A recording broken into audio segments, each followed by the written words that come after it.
The hum of the espresso machine was the soundtrack to our morning routine, a familiar white noise that usually felt comforting. I was scrolling through news headlines on my tablet, half listening as my wife, Clara, recounted her previous day at the office. We had been married for 7 years, and our lives had settled into a comfortable, predictable pattern. I was a strategic consultant, my mind often occupied with mergers and acquisitions, while she was a marketing manager at Ethelred & Co., a mid-sized tech firm that seemed to pride itself on its disruptive culture. "You'll never guess what David did yesterday," she said, a smile playing on her lips as she poured steamed milk into her coffee. David, the name had been appearing with increasing frequency in her anecdotes over the past few months. "Do tell," I replied, looking up from my screen. She laughed, that light, airy laugh that had first drawn me to her. "He brought me a coffee, exactly how I like it, without me even asking. He always remembers. The team has started calling him my work husband. Isn't that silly?" I shrugged, taking a sip of my own black coffee. The term felt juvenile, something out of a bad sitcom. Work husband, huh? As long as he knows I'm the one who gets the real benefits package. "Of course, Mark," she said, rolling her eyes affectionately. "It's just harmless fun. It makes the long hours more bearable." I believed her. Why wouldn't I? We had built a life together, a beautiful home, shared friends, a history that felt solid and real. The work husband seemed like a triviality, a modern corporate phenomenon I didn't need to understand or worry about. I trusted Clara implicitly. But as the weeks turned into months, the mentions of David became more than just occasional anecdotes. They wove themselves into the daily fabric of our conversations. It was no longer "David said something funny," but "David thinks I should lead the new campaign," or "David and I have this amazing synergy on the Johnson account." Her language began to shift subtly. She started using buzzwords I'd never heard from her before, leveraging core competencies, paradigm shifts, blue sky thinking.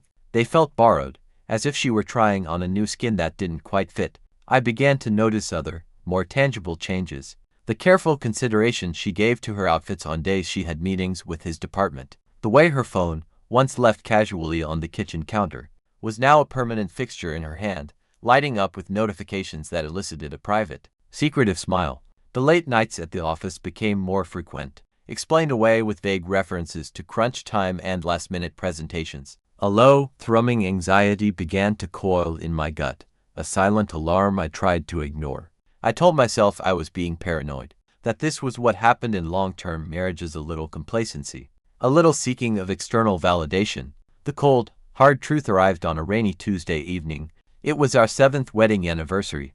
I had planned a quiet, intimate dinner at home, a nostalgic recreation of our first date. I wanted to surprise Clara by having her grandmother's pearl earrings, her most treasured heirloom, professionally cleaned. I knew she kept them in her jewelry box, an antique walnut chest that had been a gift from her mother. Our walk-in closet was warm and silent. I rummaged through the familiar tangle of necklaces, forgotten costume jewelry, and the pair of diamond studs I'd bought her for our 5th anniversary. My fingers, searching for the small velvet pouch, brushed against something else. A box, small, black, and velvety, tucked away at the very back, hidden beneath a stack of silk scarves like a buried secret. It wasn't the shape of the earring box. My heart, a moment before calm and steady, suddenly hammered against my ribs. The sound of the rain outside faded into a distant roar. Slowly, as if handling a live explosive, I pulled the box out. It was light, unassuming. I took a sharp breath and opened it. Nestled inside on a bed of white satin was a ring, a delicate, silver band with a minimalist, modern twist. It wasn't an engagement ring. It was a promise ring. A cheap, sentimental, teenage token of commitment. A promise of a future. It wasn't from me. I stood there, frozen in the closet of the home we shared, the home we had built together, holding the physical, undeniable evidence of my wife's emotional infidelity. The harmless office banter had a price tag and a symbol. The work husband had graduated from coffee runs to promises. The knot of anxiety in my stomach tightened, solidified, and transformed into a cold, hard diamond of resolve. The time for being the understanding, trusting husband was over. It was time for the strategist to take the field. I didn't confront her. I didn't storm out of the closet, ring in hand, and demand an explanation. That would have been emotional, messy, and ultimately unproductive. It would have given her the upper hand, the chance to craft excuses, to gaslight, to turn the tables on my unfounded jealousy. No, This required a different approach. This required a campaign. I closed the box, carefully placing it back exactly as I had found it. A sleeper agent returning to its post. The anniversary dinner proceeded with a surreal, theatrical normalcy. I smiled. I toasted to our 7 years. I gave her a beautiful sapphire necklace she'd been admiring.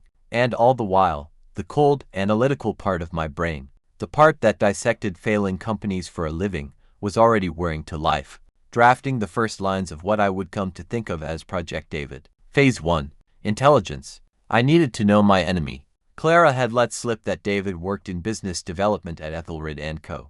That was my starting point. My professional skills became my greatest weapon. I began with the digital footprint anyone could access. LinkedIn painted a picture of ambitious mediocrity. David Ellington, 32, a series of 2-year stints at various tech startups. His title inflating slightly with each move from associate to senior manager. His recommendations were generic, the kind colleagues exchange out of politeness. He listed disruptive innovation and growth hacking among his skills. Buzzwords, empty calories. I went deeper, leveraging contacts from my years in the venture capital and consulting world. A few discreet calls, a few favors called an over-expensive scotch. The picture that emerged was illuminating and deeply satisfying. Ethelred & Co. was on shaky ground. Their last big product launch, a revolutionary project management app, had been a spectacular flop, hemorrhaging cash and earning scathing reviews. Investor confidence was waning. The board was getting nervous. Rumors of a restructuring, a fire sale, or even a quiet bankruptcy were circulating in the right circles. And David's department, the vaunted Business Innovation Division, it was a classic cost center, a playground for ideas that never went to market, a haven for overpaid visionaries who produced beautifully designed PowerPoints, but no tangible revenue. In the coming financial storm, it would be the first lifeboat launched straight into the icy water. A plan began to form in my mind, cold, precise, and utterly ruthless.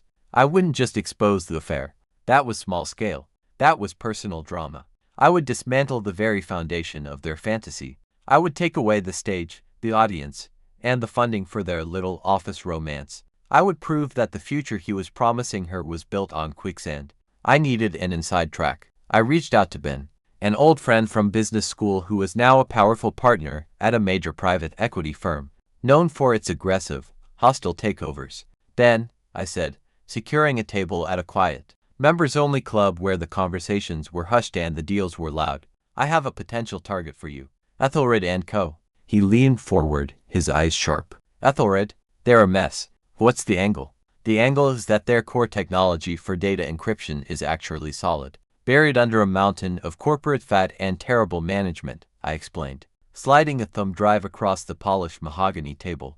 Their Business Innovation Division is a black hole, burning through $1.5 million a month in salaries and research with zero ROI. The board is desperate. We can lowball them, strip out the dead weight, retain the engineers, and flip the streamlined company in 18 months for a 300% profit. Ben scrolled through the preliminary data on his tablet, a slow smile spreading across his face. This is exceptionally detailed, Mark. You've done your homework. I have, I said, my voice steady. And I want in. I want to consult on this acquisition, and I want to be the one to personally deliver the restructuring plan to the board. He didn't hesitate. Done. Welcome aboard.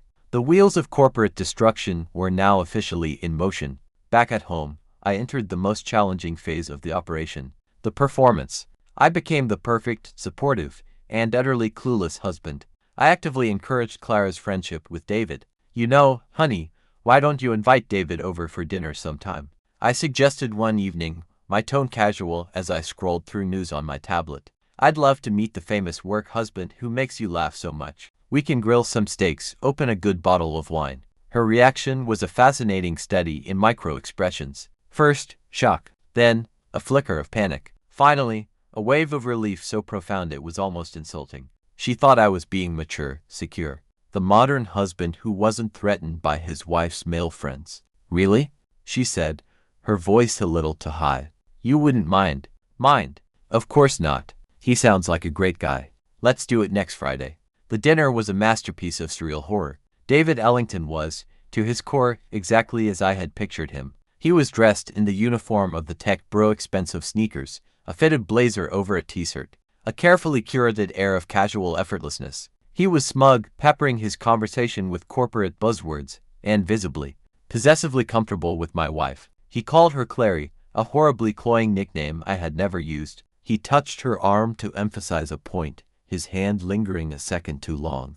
And she, my intelligent, composed wife, glowed under his attention. She laughed a little too loudly at his jokes, her eyes shining with an admiration I hadn't seen directed at me in years. I played my part to perfection. I was Mark, the slightly boring, amiable, and supportive husband. I asked him about his job, his career aspiration, feigning interest. "Oh, things are really heating up at Ethelred," he bragged, sipping the expensive Cabernet Sauvignon I had opened. "There's a new VP position being created for the innovation division. I'm pretty much a shoo-in. It's about recognizing true value, you know? Seeing the visionaries who are actually driving the company forward." "Is that so?" I said, refilling his glass. "AVP. That's seriously impressive. You must be an incredible asset to the company."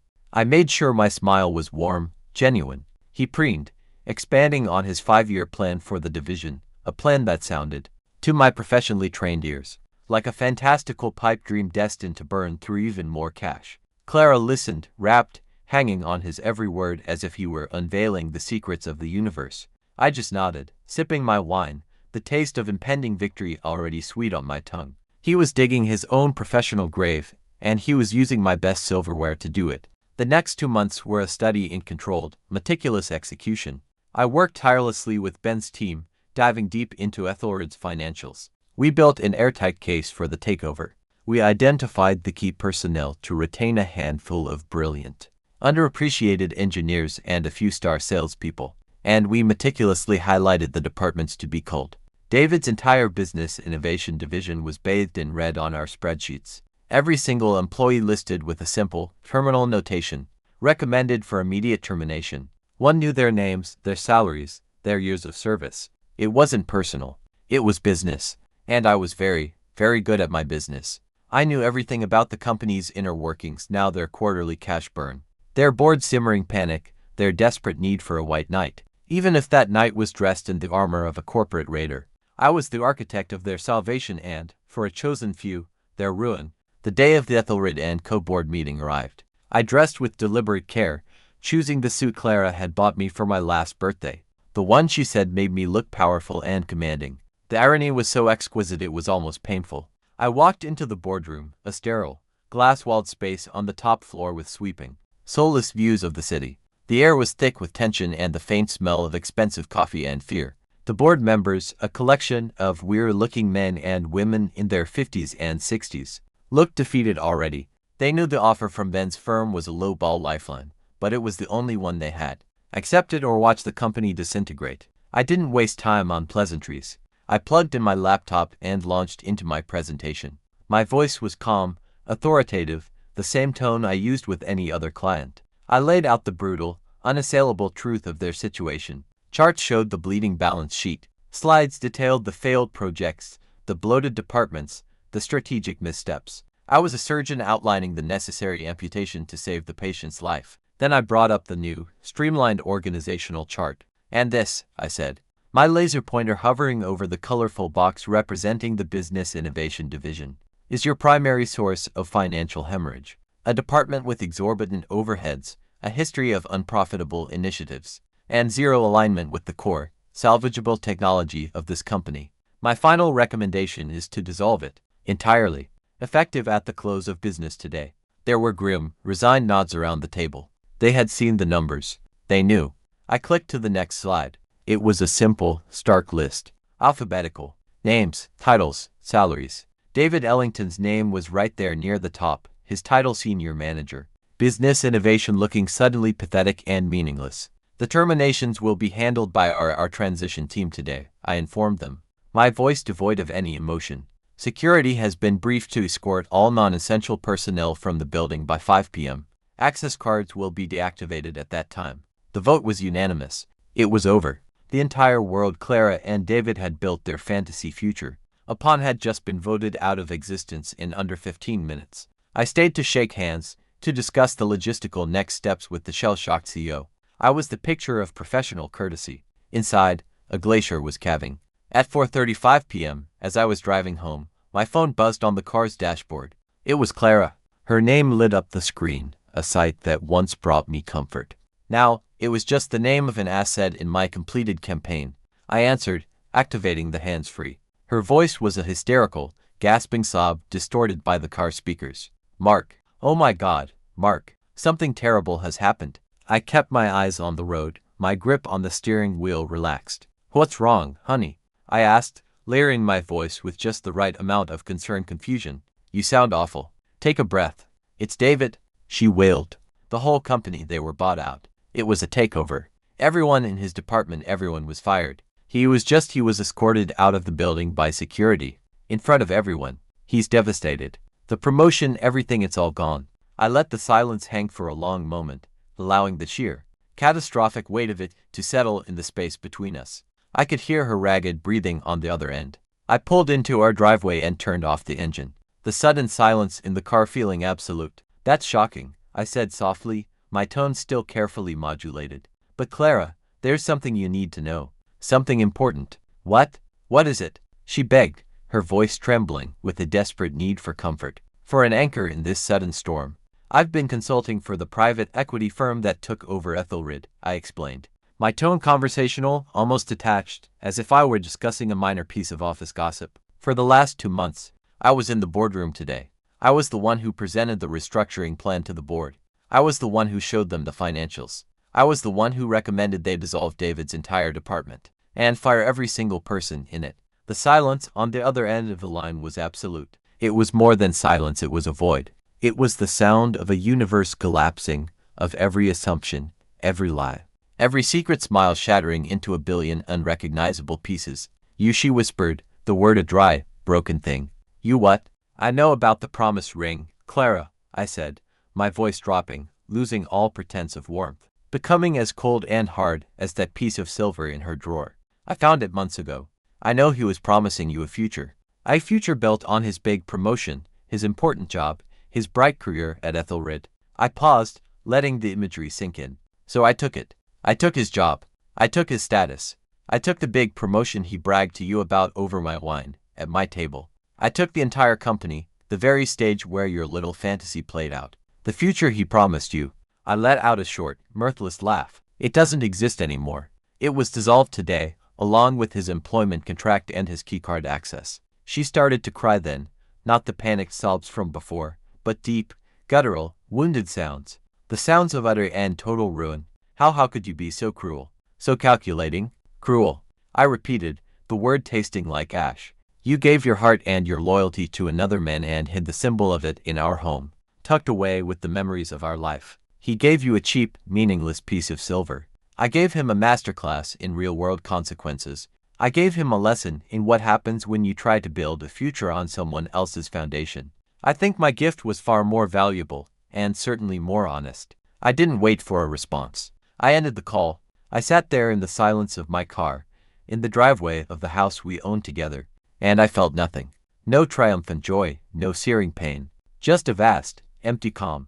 The affair was over, not with tears and slammed doors, but with a corporate takeover and a revoked keycard. Some betrayals aren't answered with shouting, they're answered with a severance package. And a restructured future. I got out of the car and walked inside. The house was quiet. I knew she wouldn't be home for a while. She was probably with him, trying to piece together the fragments of the lie I had so thoroughly exploded. I poured myself a drink and stood by the window, looking out at the quiet street. The game was over. I hadn't just won her back, I had reclaimed my own power, my own agency. I had fought for my marriage not with desperate pleas, but with a strategic, decisive power move that had erased her work husband from the professional and personal board completely.